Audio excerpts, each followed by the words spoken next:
उद्धव साहब से एक ही गलती हुई कि आपने घर के आदमी से बढ़कर इन लोग पे विश्वास रखा। उद्धव साहब की ये गलती हुई कि उन्होंने अपने लोगों पे छोड़ के इतर लोगों पे जो भरोसा किया, ये रिक्शा वाले भी वही थे और बाकी सब वही थे। बोलना नहीं चाहिए मीडिया के सामने, पर फिर भी बोलता हूँ, रहा नहीं जा रहा। नीच आदमी अगर कोई होगा तो एकनाथ शिंदे है, ओपनली बोलता हूँ।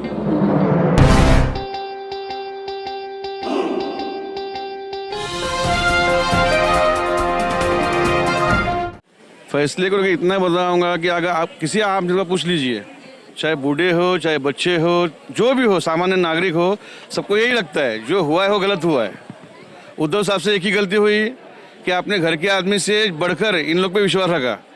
जब वो बीमार थे तब पूरे सत्ता इनके हाथ में नहीं थी, उसका इन्हें गलत फायदा उठा लिया।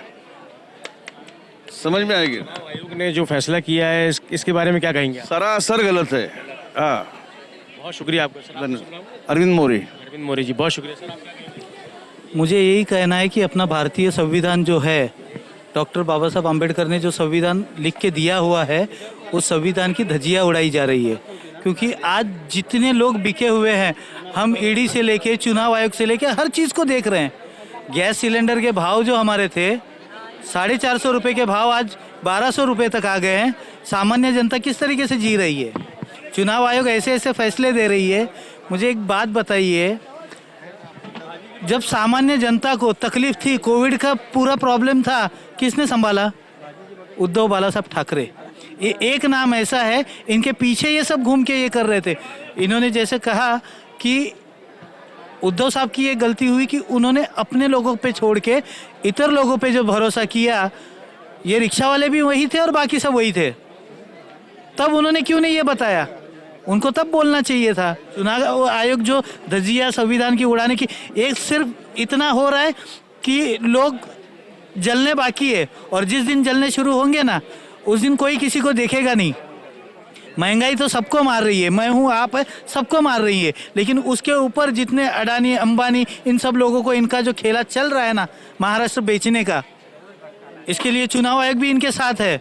सब लोग मिलके इनके साथ जो कर रहे हैं, ये गलत है। और सरासर इसके आगे ये आने वाले बीएमसी इलेक्शन में, आने वाले हर इलेक्शन में शिवसेना के जो कार्यकर्ता है, जो तय से जुड़े हुए हैं, ये सबको अपनी अपनी जगह पे लाके बिठाएंगे। सर आपका शुभ नाम? महेश रामदास नागे। अभी चुनाव आयोग के फैसले के ऊपर आम जनता क्या बोल रही है, ये आपको मीडिया को अच्छी तरह से मालूम है। सबको ये पता है कि जो भी महाराष्ट्र में नहीं, हिंदुस्तान में जो भी हो रहा है, ये एक कदम हमारे देश का लोकशाही की ओर से जाके हुकुमशाही की तरफ जा रहा है। जिस हिसाब से पूरा माहौल क्रिएट किया जा रहा है, उस हिसाब से बोल रहा हूँ। और ये जो है, ये तो सबसे पहले चुनाव आयोग का हम लोग जाहिर निषेध करते हैं, आम आदमी की तरफ से मैं बोलता हूँ। और ये जो भी हुआ है, ये सिर्फ पैसे का और सत्ता का ताकत। बट क्या है, अगर इनको सही में खुद के ऊपर इतना भरोसा है तो कभी भी इलेक्शन लगाए।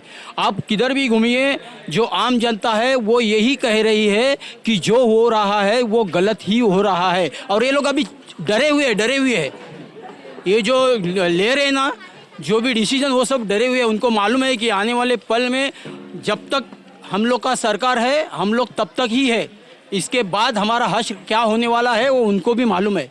और इसके लिए खुद को बचाने के लिए ये सब चल रहा है। और पहली बार एक बोल रहा हूँ साहब, ये लोग बोलते हैं कि 40 आमदार उनके साथ में गए। आमदार गए 40 आमदार, मतलब 40 आदमी गए हैं। बट उनको जो चुन के देने वाली लाखों जनता है, वो अभी भी मातोश्री के साथ है, उद्धव साहब के साथ है। और ये आपको आने वाले चुनाव में दिखाई देगा। बहुत बुरी तरह से हालत होने वाली है इनकी। और आज मैं बड़े गौरव के साथ कहते हैं, हम लोग अभी भी आम जनता सब उद्धव साहब के साथ है यार। 2.5 साल में कोरोना के टाइम में जो उद्धव साहब ने किया है ना, वर्ल्ड ने उनका ये किया, शाबाशी दिया उनको वर्ल्ड ने। तुम क्या चीज़ हो यार, और तुम उनके साथ अपनी खुद की ये करते हो। नहीं, तुम्हारी लायकी नहीं है, मैं बोलूँगा इन लोग को। और महाराष्ट्र में आज की तारीख में मेरे इसमें सबसे बोलना नहीं चाहिए मीडिया के सामने, पर फिर भी बोलता हूँ, रहा नहीं जा रहा। नीच आदमी अगर कोई होगा तो एकनाथ शिंदे है, ओपनली बोलता हूँ। जो उसने किया है ना ऐसा काम एक। और उद्धव साहब क्या चीज़ है, पिछले 2.5 साल में कोरोना के टाइम पे पूरी दुनिया ने देखा है साहब, और ये अन्याय हुआ उनके साथ में बस। और मैं जाहिर निषेध करता हूँ एकनाथ शिंदे का, कि जो किया है बहुत। मराठी आदमी उसको कभी माफ़ नहीं कर, आने वाली पीढ़ी कभी भी एकनाथ शिंदे को माफ़ नहीं करेगी। एक रिक्शा वाला जिसको आज मुख्यमंत्री पद तक का दावेदार उन्होंने बनाया, तो वो अपने बलबूते पे नहीं बने हैं, वो उनको शिवसेना ने बाला साहब ठाकरे के, उद्धव ठाकरे साहब के आशीर्वाद से बने हैं। और उनके कहने पर और जनमत न लेते हुए सिर्फ ऊपर ही दिखावा जो हुआ, उसके हिसाब से उन्होंने जो निर्णय दिया है वो सामान्य जनता को पूरी तरह से गलत लग रहा है, और वो गलत है भी। जब मेरे जैसा एक अनपढ़ आदमी समझ लो वो ये कह सकता है, तो चुनाव आयोग में बैठे हुए लोग तो काफ़ी अच्छे पढ़े लिखे हैं, तो क्या उनके ये समझ में नहीं आ रहा है कि ये जो निर्णय हुआ वो गलत हुआ है? सर, ये शिवसेना और ये तीर कमान का असली हकदार कौन है? सीधी सी बात है, उद्धव बाला साहब ठाकरे ही है, क्योंकि शिवसेना की स्थापना किसने की? बाला साहब ठाकरे ने की, बराबर है। ये जो महाविकास आघाड़ी का गठबंधन हुआ उस वक्त भी शिंदे वो पार्टी में थे, फिर तब उन्होंने ये सब बातें क्यों नहीं बोली? इसका मतलब शिंदे के मन में कुछ तो चोर था ना। जब किसी इंसान को अच्छाई से नहीं हराया जाता है तो ये लोग क्या कर रहे?